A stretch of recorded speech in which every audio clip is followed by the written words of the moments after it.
Hello students, welcome to LearnIt, India's online learning platform. My name is Sonali Mathwania. On LearnIt, we are starting our Java course series. इस series में हम basic level से advance level तक की Java programming सीखेंगे। आप LearnIt के साथ बने रहिए और LearnIt के साथ प्रोग्रामिंग सीखिए। आज के हम इस वीडियो में जावा का इंट्रोडक्शन पार्ट कवर कर रहे हैं एंड जावा की हिस्ट्री कवर कर रहे हैं। Java language, why Java language is most popular programming language. हमारे वर्ल्ड वाइड 3 बिलियन डिवाइसेस काम कर रहे हैं, उन सभी पे जावा की प्रोग्रामिंग की जाती है। एंड हमारे जो एम्बेडेड सिस्टम्स बनाए जाते हैं उनमें भी जावा प्रोग्रामिंग की जाती है। एंड जो हमारे बैंकिंग सिस्टम्स एंड हमारे जो सॉफ्टवेयर डेवलपमेंट का जो काम होता है वहाँ पर भी जावा बहुत इम्पोर्टेंट रोल प्ले करता है। अब बात यहाँ पे ये आती है कि जावा लैंग्वेज की मदद से हम इस कौन कौन सी एप्लीकेशन, कौन कौन से सॉफ्टवेयर बना के हम तैयार कर सकते हैं। तो जावा लैंग्वेज की मदद से हम डेस्कटॉप एप्लीकेशन बना के भी तैयार कर सकते हैं, वेब एप्लीकेशन भी बना के तैयार कर सकते हैं, एंड्रॉयड एप्लीकेशन भी हम जावा की मदद से बना के तैयार कर सकते हैं। आजकल आपने नाम सुना होगा बिग डाटा एनालिटिक्स का, वहाँ पर भी जावा लैंग्वेज का यूज होता है। तो जावा लैंग्वेज हर जगह है, इसीलिए जावा लैंग्वेज को जनरल पर्पस प्रोग्रामिंग लैंग्वेज भी कहा जाता है। तो जावा लैंग्वेज की मदद से हम इतनी सारी एप्लीकेशन बना के तैयार कर सकते हैं, इसलिए हम इसे जनरल पर्पस प्रोग्रामिंग लैंग्वेज भी कहते हैं। अब जो लैंग्वेज सीखने जा रहे हैं उसके बारे में हिस्ट्री जानना तो बनता है ना, कि कब बनी थी, क्यों बनी थी, what was the purpose. So that's why we are going to learn the history of a Java. सो स्टार्ट करते हैं। तो हिस्ट्री ऑफ जावा अगर हम पढ़ने जाएं तो सबसे पहला जो नाम आएगा वो James Gosling. James Gosling was the father of Java, means Java language was developed by James Gosling. अब अगर हमें हिस्ट्री जाननी है, जावा की हिस्ट्री समझनी है, तो आज से हमें 31 years back month number 12 and year number 1919 में हमें जाना पड़ेगा। तो उस टाइम पे एक कंपनी थी सन माइक्रो सिस्टम नेम की, ठीक है। तो सन माइक्रो सिस्टम नेम की कंपनी थी, वहाँ के एक हेड थे जिन्होंने एक पॉइंट रखा कि एक प्रोजेक्ट क्रिएट करना है।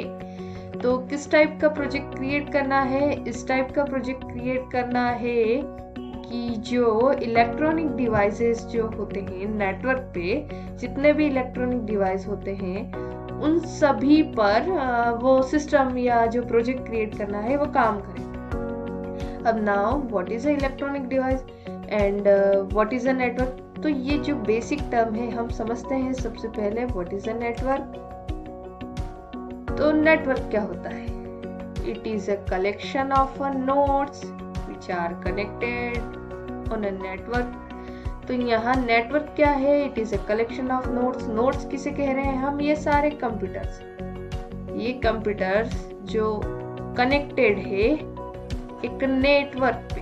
ओके, तो हमारे नेटवर्क पे लिनक्स टाइप का सिस्टम भी होता है, विंडोज टाइप का सिस्टम भी होता है, मैक टाइप का भी सिस्टम होता है। तो हर टाइप के सिस्टम्स मीन्स हर टाइप के डिवाइसेस कनेक्टेड रहते हैं नेटवर्क पे। तो हमें एक ऐसा प्रोजेक्ट क्रिएट करना था या एक ऐसा सिस्टम बनाना था कि जो नेटवर्क पे सारे डिवाइसेस, जितने भी हर अलग अलग टाइप के डिवाइसेस काम कर रहे हैं लाइक लिनक्स, विंडोज, मैक, तो वो जो सिस्टम है, वो प्रोजेक्ट है, वो हर टाइप के सिस्टम में चलना चाहिए, राइट। तो इसी टाइप की एप्लीकेशन मीन्स इसी टाइप का प्रोजेक्ट क्रिएट करना था। तो इस टाइप का उन्होंने green project was started in month number 1 जनवरी 1991। तो इस प्रोजेक्ट की कंप्लीशन के लिए उन्होंने बहुत सारे इंजीनियर्स को बुलाया उन्हीं में से माइक थे, पैट्रिक थे एंड जेम्स कोसलिन थे। तीनों इंजीनियर्स का अलग अलग वर्क था। तो यहाँ पे हम समझते हैं कि माइक का क्या वर्क था, पैट्रिक का क्या वर्क था एंड जेम्स कोसलिन का क्या काम था। तो यहाँ पर जो माइक का वर्क था बिजनेस डेवलपमेंट का एंड पैट्रिक का जो वर्क था ग्राफिक सिस्टम से रिलेटेड उनका वर्क था एंड जो जेम्स कोसलिन सर का जो वर्क था उनका मेन ये वर्क था कि उन्हें आइडेंटिफाई करना था एक proper programming language for the project. सबसे पहले उन्होंने जो लैंग्वेज पिक करी, उस टाइम पे जो पॉपुलर लैंग्वेज हुआ करती थी C++, तो सबसे पहले उन्होंने यही लैंग्वेज पिक करी। तो उन्होंने जब इस लैंग्वेज पे स्टडी करी तब उन्हें ये पता चला कि C++ लैंग्वेज तो सिस्टम डिपेंडेंट लैंग्वेज है। अब what does it mean by system dependent? Okay, so यहाँ पे C++ लैंग्वेज तो सिस्टम डिपेंडेंट लैंग्वेज निकली। So what is a system dependent? System dependent का मतलब होता है प्लेटफॉर्म डिपेंडेंट। अब C++ जो लैंग्वेज थी, C या C++ लैंग्वेज, वो किसी एक टाइप के सिस्टम में अगर हम C का कोड लिख रहे हैं, C का प्रोग्राम लिखते हैं, अगर हमने विंडोज टाइप के सिस्टम में लिखा है, तो अगर वो विंडोज टाइप के सिस्टम में बनकर तैयार हुआ है वो C का प्रोग्राम, तो अगर हम उसे नेटवर्क पे अगर रन करना चाहें, हमारा प्रोग्राम या हमारी एप्लीकेशन अगर हम नेटवर्क पे रन करना चाहें, तो नेटवर्क पे तो हर टाइप के सिस्टम होंगे। विंडोज टाइप का सिस्टम भी होगा, मैक टाइप का सिस्टम भी होता है, लिनक्स टाइप का भी सिस्टम होता है। तो C++ या C लैंग्वेज के साथ क्या प्रॉब्लम थी कि वो सिर्फ जिस सिस्टम में बनकर तैयार हुआ है, उसका कोड जिस सिस्टम में बनकर तैयार हुआ है वो उसी टाइप के सिस्टम में वर्क करेगा। मीन्स अगर नेटवर्क पे अगर हम C का कोड अगर रन करेंगे तो C का कोड सिर्फ विंडोज टाइप के सिस्टम में ही वर्क करेगा, मैक टाइप के एंड लिनक्स टाइप के सिस्टम में वर्क करेगा ही नहीं। इसी को कहते हैं, यही कॉन्सेप्ट होता है प्लेटफॉर्म डिपेंडेंट का। तो C++ लैंग्वेज तो यहाँ पर फेल हो गई। तो उन्होंने मीन्स जेम्स कोसलिन सर ने ही फिर एक न्यू लैंग्वेज बनाई, उनकी टीम ने एक न्यू लैंग्वेज बनाई जिसे देन उन्होंने नाम दिया ओक। मीन्स उन्होंने एक शानदार प्लेटफॉर्म इंडिपेंडेंट लैंग्वेज बना के तैयार कर ली जिसका नाम क्या है, ओक। तो ओक उन्होंने लैंग्वेज बना ली जो कि मतलब नेटवर्क पे जितने भी डिवाइसेस जो काम कर रहे हैं, मैक, लिनक्स, विंडोज, मीन्स हर टाइप के सिस्टम में वो प्रोजेक्ट वर्क करेगा, वो प्रोग्राम वर्क करेगा, वो एप्लीकेशन वर्क करेगी। तो इस टाइप का उन्होंने मीन्स इस टाइप की प्रोग्रामिंग लैंग्वेज डेवलप कर ली।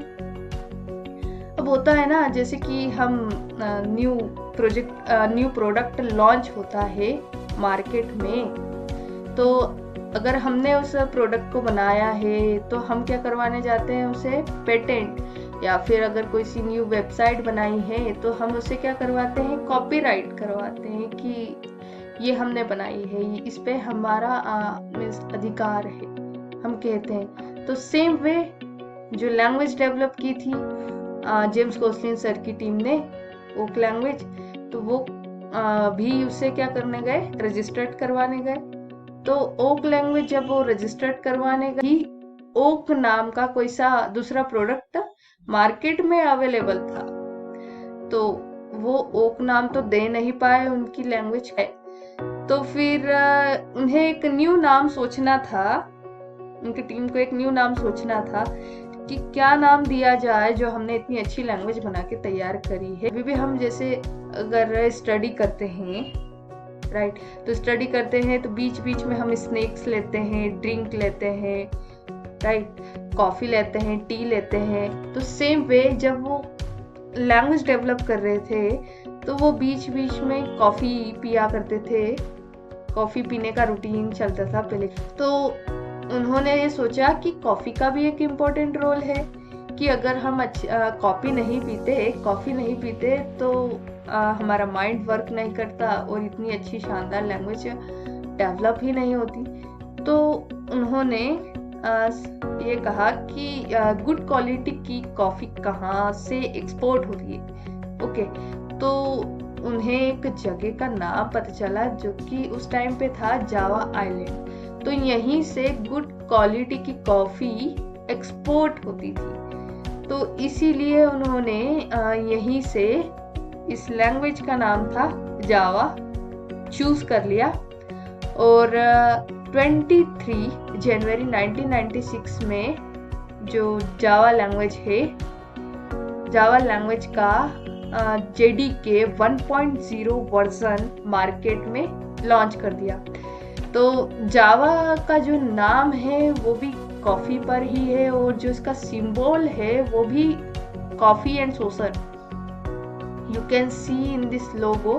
तो जो उसका लोगो है जावा का वो भी कॉफ़ी एंड सोसर है, और जो उसका नाम है जावा वो एक आइलैंड के नाम पे दिया गया है कि जो कॉफ़ी जहाँ से गुड क्वालिटी की कॉफ़ी एक्सपोर्ट हो। थोड़े इंपॉर्टेंट पॉइंट से डिस्कस करें कि why Java is used and introduction part cover करा, जावा की हिस्ट्री कवर करी और कब बनी थी, कहाँ पर बनी थी। तो सन माइक्रो सिस्टम लैब में जावा लैंग्वेज डिजाइन हुई थी। तो इसी तरह से हमने आज यहाँ पे वीडियो पार्ट कवर की। So we will meet in the next video with new concept. So learn करना है तो लर्न इट पे आइए। Okay, so thanks for watching this video.